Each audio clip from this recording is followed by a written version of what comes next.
રાજકોટ જિલ્લાના ધોરાજીના સરદાર પટેલ માર્કેટિંગ યાર્ડમાં લાલ ડુંગળીની આવક વધી. આવક વધતાની સાથે જ ભાવ તળિયે બેસી જતા ખેડૂતોમાં રોષ. યાર્ડમાં ખુલ્લી બજારમાં ડુંગળી વેચવા આવતા ખેડૂતોને નથી મળી રહ્યા ડુંગળીના પૂરતા ભાવ. ડુંગળીના પૂરતા ભાવ ન મળતા ખેડૂતોમાં નારાજગી. ખેડૂતોનો આક્ષેપ કે ખેડૂતોને નવી ડુંગળી માર્કેટમાં આવતા જ ભાવ તળિયે બેસી જાય છે. શરૂઆતમાં ડુંગળીના પ્રતિમણના ભાવ 1000 થી 1100 મળતા હતા. હાલ ડુંગળીના ભાવ ઘટીને 200 થી 600 થયા. વાવેતરથી લઈને ઉત્પાદન થાય ત્યારે ખેડૂતોને ડુંગળી પ્રતિમણ ઘરમાં 600 રૂપિયા પડે છે. ખાતર બિયારણ અને મજૂરી ખર્ચ વધ્યો અને ભાવ ઘટ્યા. સરકાર ડુંગળીની નિકાસ શરૂ કરાવે અને નિકાસ માટે નિયમ હળવા રાખે એવી ખેડૂતોની માંગ. રિપોર્ટર સરફરાજ કોરી.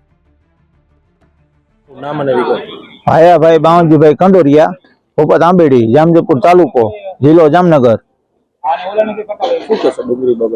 ડુંગળી બાબતે બહુ વહેમું હે. બબે જાણ વાવવી પડી છે અને ભાવ મળતા નથી. અટાણે 200 થી ચાલુ થાય. ઉસામાં છે 596 રૂપિયા હેઠ ગઈ છે. ઓછામાં 800 થી 1000 રૂપિયા હેઠ થવા જોઈએ ભાઈ ખેડૂત માટે. ગયો કેમ પોવાતી નથી? પોવાતી મોંઘવારી કેવડી છે ભગવાન. મજૂરી 500 રૂપિયા છે દાડીના મજૂરી કઈ નહીં. બિયાણના 2500 રૂપિયા કિલાના અને બબે જાણ વાવવી પડી. વરસાદ બોરા થયા, ઉત્પાદન આવ્યું નહીં, ભાવ છે નહીં.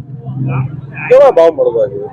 ઓછામાં ઓછા 800 થી 1000 રૂપિયા તો હોવા જ જોઈએ આ નાસિકના અત્યારે આ સુમાહાના પાકના. તો આ બહુ ઉતારો દે ને 70 80 90 મણ થાય એ પૂરેપૂરી મહેનત કરી તો, નકર ના થાય ભાઈ. બે વાર વાવેતર કરવાનું. બે દાણ વાવી. વાર પાણી બહુ લાગી ગયું, વરસાદ બહુ હતા ને ભરી ગઈ. કયો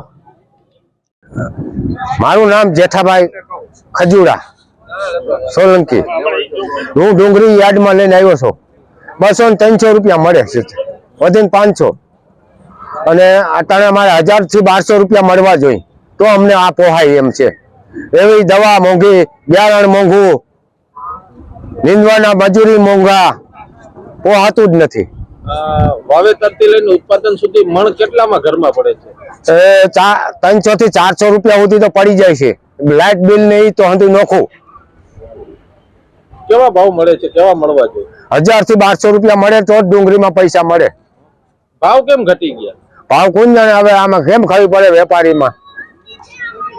તમારું નામ અને હાલો, ભૂપતભાઈ વલ્લભભાઈ, જેતલસર ગામ.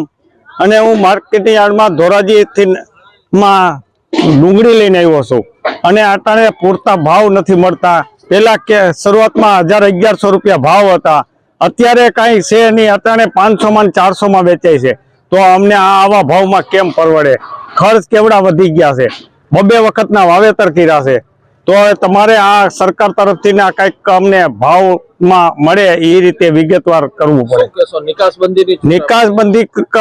નિકાસ છૂટ રાખવાની જરૂર છે અને ભાવ વધારવાની જરૂર છે તો જ આ ખેડૂતને પૈસા મળે. નકર આમાં તો નુકસાની માયલું જાય છે.